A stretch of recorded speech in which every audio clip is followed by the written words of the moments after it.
மோசே கோலை நீட்டினதுனால சிவந்த சமுத்திரம் பிளக்கவில்லை. கர்த்தர் காற்றை அனுப்பினதுனால தான் சமுத்திரம் பிளந்தது. ஆனா கர்த்தர் காற்றை அனுப்பணும்னா மோசே நீ கோலை நீட்டணும்.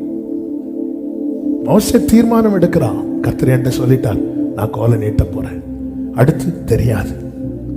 கர்த்தருக்கென்று ஒரு காரியத்தை நீங்க செய்வீங்கன்னா மீதி கர்த்தர் செய்து முடிச்சிருவார்.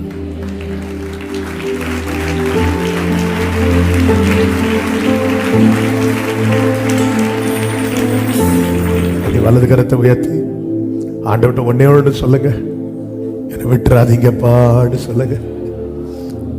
என்னை விட்டுறாதீங்கப்பா. அப்பா என் கையை பிடிச்சுக்கோங்க, நீங்க நடத்துங்கப்பா. என் கையை உயர்த்தி சொல்லுவோமா? இயேசுவின் பின்னே போக துணிந்தே, இயேசுவின் பின்னே